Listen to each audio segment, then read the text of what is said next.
your party? Yes, entirely so. And why? I just want to say, we're looking at Boris Johnson's plane landing back at Gatwick Airport. He was obviously in the Dominican Republic. He's returning this morning, just about to touch down. Hang on a second, they are just about to touch down at Gatwick. Shall we wait for that? Here we go, Boris Johnson coming back, we assume to run in the leadership race. Oh, there we go, a smooth landing. So he's back. You don't think that Boris Johnson is the one to unite the Tory party? Listen, I think when you see what people are saying out there and what big political figures and commentators are making the point about it, which is that it would be wrong for him to come back. There is still the outstanding privileges committee. There are a whole host of issues as to why Boris can come back. We are trying to get, if those who are supporting him are expecting a different result, they're not going to get it. And I think we've got to be absolutely clear right now. The scale of the global economic crisis that is being faced by so many countries around the world needs people who have got the grasp economically to deal with the situation, to be able to ensure that we can get through this tough period. And to me, it's absolutely clear that Rishi Sunak is the only candidate available to be able to do this and to get us through and to unite the party, as you asked earlier. OK, well, we shall see tomorrow. Anthony, thank you so much for talking to us. Thank you. OK, well, as I was saying there, Boris Johnson has now landed on that BA flight back from the Dominican Republic, just touched down at Gatwick Airport. Let's bring in Ali Fortescue. Ali, he's back in the country, but do we think he will be back in politics?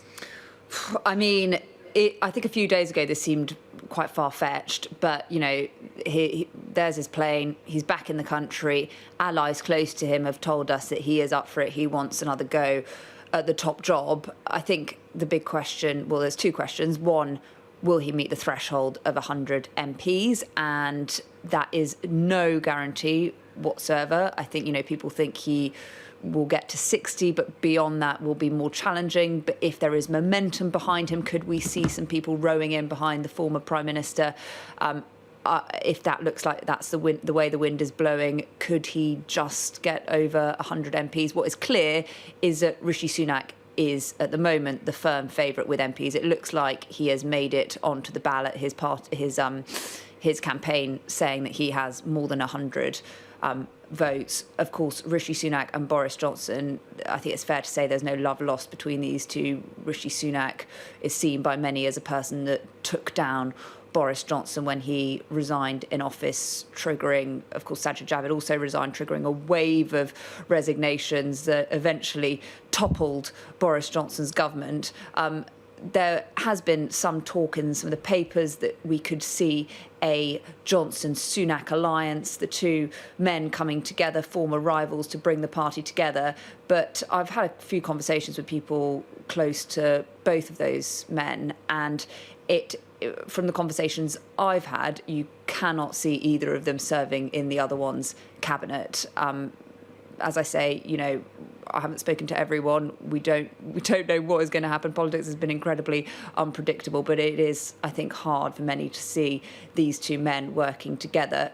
Let's not forget Penny Mordaunt. Her name has also been in the mix. She is got, I think, 19 people backing her at the moment, but there are some who worry that she does not have the momentum behind her at the moment and she might not make it onto that final ballot. So will this be, I think, either a coronation for Rishi Sunak on Monday, who is the favourite at the moment, the firm favourite among MPs, or will Boris Johnson or Penny Mordaunt make it onto that final ballot? And we know that Boris Johnson does very well with the membership. I certainly sensed that over the summer when I was at the hustings. There was anger from some towards Rishi Sunak for what they perceived to be him stabbing Boris Johnson in the back. But will what has happened over the course of the last 6 weeks, Liz Truss's premiership, many Rishi Sunak backers feel vindicated by what has happened in the last couple of months? Will that change members' minds? As I say, we don't know what is going to happen. We don't know if Boris Johnson's even standing.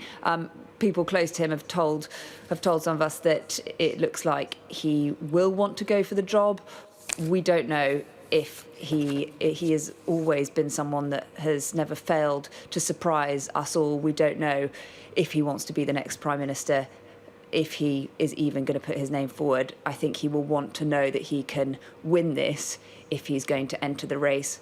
Of course, Rishi Sunak hasn't entered himself either. So we're in a pretty extraordinary position right now where Penny Mordaunt, the only person to officially enter the race, she has, I think, 19 votes last time I checked. Rishi Sunak and Boris Johnson are the front runners. Rishi Sunak by far the front runner when it comes to MPs backing him, but neither of those two men have actually put their names in the hat yet. So who will be the next Prime Minister? We don't know. We will know either on Monday next week and certainly by Friday next week. Yeah, 2 days. Ali, I just want to talk about something you mentioned there and how this is playing out, first of all with the MPs and then with the members of the Tory party. I was talking to Anthony Magnal, he's a Conservative MP, he's backing Rishi Sunak, and I brought up the fact that a lot of people do indeed think that Rishi Sunak stabbed Boris Johnson in the back by resigning, and he retorted and said absolutely not. And that is, of course, what you would expect from Rishi's supporters, and a lot of them say that. But how do the MPs feel about it, and how do members of the party feel about what happened and how Boris Johnson left office? I think there is a great strength of feeling on both sides when it comes to Boris Johnson. I think there are people who think the idea of him coming back, I find that quite upsetting, some MPs I've spoken to. There's a couple, Roger Gale, others, who have suggested they would leave the parliamentary party if Boris Johnson comes back. There are those that adamantly, Nadine Dorries is probably the best characterisation of this, but we know he's got the backing of some big names, including Jacob Rees-Mogg. Ben Wallace suggested he would potentially back Boris Johnson. So Boris Johnson, I think, elicits strong feelings on both sides. But in a sense, the same can be said to an extent, I think, for Rishi Sunak. There were certainly first-time round people that didn't want to see him be Prime Minister, and there are still those that don't. But I have to say some of those views seem to have softened. I was talking to one minister who didn't want Rishi Sunak to be Prime Minister first time round, but has decided that what has happened in the last few weeks with the economy, he is a man that can steady this. So I think there are those who have softened their approach, having not wanted Rishi Sunak to be Prime Minister. And I think you see that reflected in the numbers. So I do think, there is no clear unity candidate here. Penny Mordaunt's team might say that she is the unity candidate, but I don't think there is anyone that is clearly going to bridge the divide, and that is going to be the enormous challenge for whoever becomes the next Prime Minister. OK, Ali, just to let you know what you're looking at, that's a British Airways flight that has just touched down in Gatwick Airport. It came from Punta Cana International Airport in the Dominican Republic. It is carrying Boris Johnson, and he's back in the UK. I just want to go, Ali, back to you and ask just a final question. This issue of the Privileges Committee process, just talk us through that and what could happen. Because if he does become leader, he still could lose his seat through the process, couldn't he? Yes, so this is the Privileges Committee. They are looking at whether Boris Johnson misled Parliament over parties, which of course was one of the big things that brought down the former Prime Minister, what was going on in Downing Street during lockdown. The Privileges Committee are looking at that. That means that over the next few weeks or months, they'll be taking evidence, and that is something that people like Dominic Raab, who is Deputy Prime Minister under Boris Johnson, think will be, as he put it this morning, incredibly distracting and not what you want from the man who's going to be Prime Minister. And as you say, could potentially mean that he has to stand down. So it is a pretty extraordinary situation to be in. I think, his backers will say that he didn't do anything wrong, he'll clear his name. But Dominic Raab, Deputy Prime Minister under Boris Johnson this morning, saying that will be a huge distraction.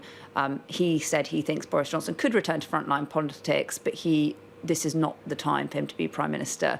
And that is certainly what Rishi Sunak backers will say today. OK, Ali, thank you so much. Just to tell you again, Boris Johnson has arrived back in the UK. That's his BA flight, just touched down at Gatwick Airport from the Dominican Republic. We're waiting to see what happens as the next 2 days play out and indeed see if he declares his candidacy. But we will come back to that as and when. And Ali, we will come back to you. Thank you so much.